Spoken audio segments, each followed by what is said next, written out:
متقیوں کے لیے ایک پرامن جگہ ہے، کوئی خطرہ، کوئی پریشانی.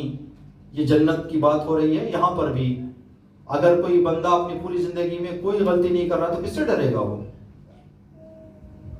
لوگوں سے گھبراہٹ، راستہ توڑنا، رشتہ داروں سے کسی سے ملنے کے لیے سوچنا، اس بات کی دلیل ہے، اس بات کی وجہ یہ ہے کہ کہیں نہ کہیں ہمارے سے کیا ہو گئی ہے، کوئی نہ کوئی بھول چوک ہوئی ہے. اگر ہم بھول چوک سے پاک ہو جائیں، سب سے دل کھول کر ملیں گے، سب جگہ دل کھول کر جائیں گے.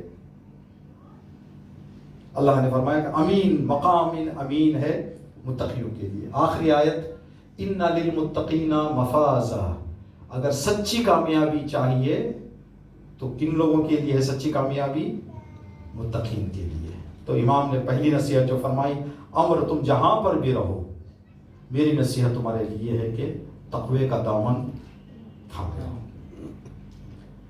دوسری نصیحت امام نے فرمائی کہ امر، زندگی میں سچائی سے کام لو، سچائی کا دامن تھامے رہو، صداقت اور راست گوئی سے کام لو، جھوٹ، ان چیزوں کو چھوڑ دو اگر تم کامیاب ہونا چاہتے. مولانا ذکی باقری صاحب جو یہاں پر بھی آئے ہوئے تھے، اس امام بارگاہ میں آ چکے ہیں، تھائی لینڈ میں آئے ہوئے تھے ماہ مبارک رمضان میں، تو انہوں نے ایک مجلس پڑھی تھی ٹاپک پہ، 5 مجلسیں پڑھی تھی. ان کا ٹاپک یہ تھا کہ اپنے آپ سے سچ کہیں، دوسروں کو جھوٹ کہہ لیں لیکن خود کو جھوٹ نہ بولیں. خود کو جھوٹ کیا ہے؟ ایک کام میں نہیں کر سکتا لیکن میں کہہ رہا ہوں لوگوں سے میں کروں گا. یہ دوسروں کو جھوٹ نہیں، خود کو جھوٹ بول رہے ہیں. یہ مجھے معلوم ہے کہ میں یہ کام نہیں کر پاؤں گا لیکن آگے آگے دوڑ رہے ہیں، مجھے دھوپ میں کروں گا. میں خود سے کم از کم جھوٹ. ہمیں معلوم ہے کہ ہماری نمازیں قضا ہو جاتی ہیں، فلاں ہوتی ہیں، فلاں ہوتی ہیں. جب نیک لوگوں کا ذکر آتا ہے تو ہم بھی کہتے ہیں سر اٹھا کے بھئی ہمارا بھی، ہم بھی ہیں. معلوم ہے کہ ہم اپنے آپ سے جھوٹ کہہ رہے ہیں، جو جھوٹ. امام نے فرمایا کہ سچائی اور راست گوئی سے کام لو. ایک چھٹے امام جی کا اس سے شاید یہ روایت ہے. دیکھیں اگر سچائی کا دامن تھام لیں ہم تو ہماری زندگی بہت ہی نیک گزرے گی. نبی کریم کی خدمت میں غیر مسلمان آدمی آیا، آ کر کہنے لگا کہ یا نبی اللہ، میں غیر مسلمان ہوں، آپ کی خدمت میں حاضر ہوں اور ایک بات آپ سے کہنا چاہتا ہوں. میں مسلمان نہیں ہوں لیکن میں نے اسلام کی دعوت سنی ہے اور میں چاہتا ہوں کہ مسلمان ہو جاؤں.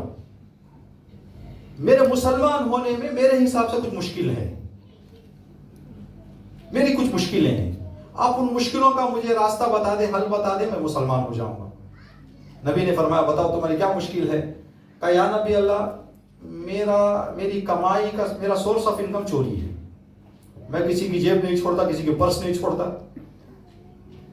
میری جو بھی کمائی ہے، میری کمائی چوری کے راستے سے ہے. اگر میں چوری چھوڑوں بھوکا مر جاؤں گا.